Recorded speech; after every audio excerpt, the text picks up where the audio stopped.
পরিবহন সেক্টরে চাঁদাবাজি বন্ধ না হলে মূল্যস্ফীতি কমবে না বলে মনে করেন বিকেএমইএ সভাপতি মোহাম্মদ হাতেম। সরকার বদল হওয়ার পরও কারওয়ান বাজার সহ অন্য বাজারে কারা চাঁদা তুলছে তা খতিয়ে দেখার পরামর্শ দেন তিনি।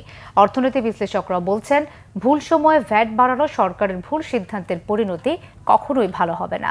রাজস্ব বাড়াতে হার না বাড়িয়ে ভ্যাট ট্যাক্সের আওতা বৃদ্ধির তাগিদ দেন আলোচকরা। জিয়াউল হক সবুজের রিপোর্ট।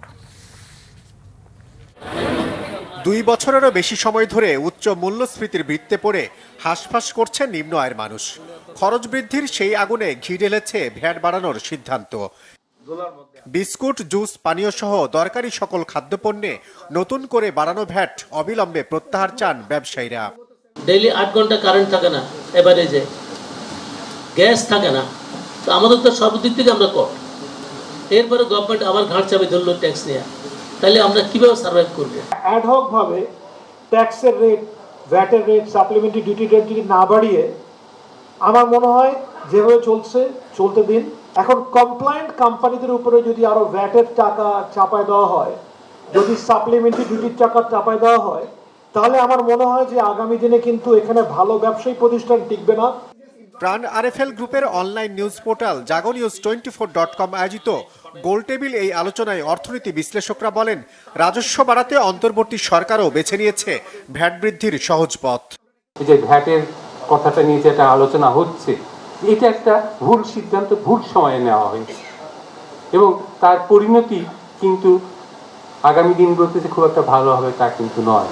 এটা করার টাইম কি এরকম সময় ছিল যখন 2-2.5 বছর ধরে ইনফ্লেশনের অভিঘাতে আমাদের লো ইনকাম, মিডল ইনকাম, এবার বোধহয় হায়ার ইনকাম মানুষকেও ধরে ফেলেছে, ব্যবসায়ীদের তো ধরেছেই। তার রেভিনিউ কালেকশন হবে না।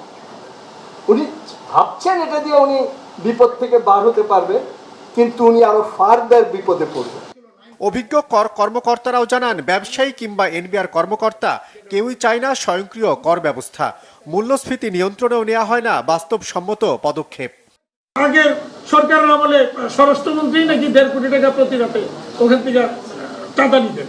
তো তাহলে এই এখন চাঁদাটা কারা নিচ্ছে, এটা দয়া করে আপনারা একটু তো লেখেন আপনারা। এইগুলো যদি বন্ধ করা যায় এবং রাস্তায় যে ট্রাকে পরিবহনের যে চাঁদাবাজি, এটা যদি বন্ধ করা যায়, তাহলে দেখা যাবে যে এই পণ্যের যে মূল্য বা ইনফ্লেশনটা অনেকটাই কমে আসছে। রাজস্ব বাড়াতে লোক দেখানো পুরনো পদক্ষেপে আটকে না থেকে দীর্ঘমেয়াদী সংস্কারের তাগিদ দেন আলোচকরা। আগের সরকারের সময় যে ধরনের উদ্যোগগুলো, সেই একই উদ্যোগের ভিতরেই আমরা তাদেরকে ঘুরপাক খেতে দেখেছি। জিয়াউল হক সবুজ, বাংলা ভিশন, ঢাকা।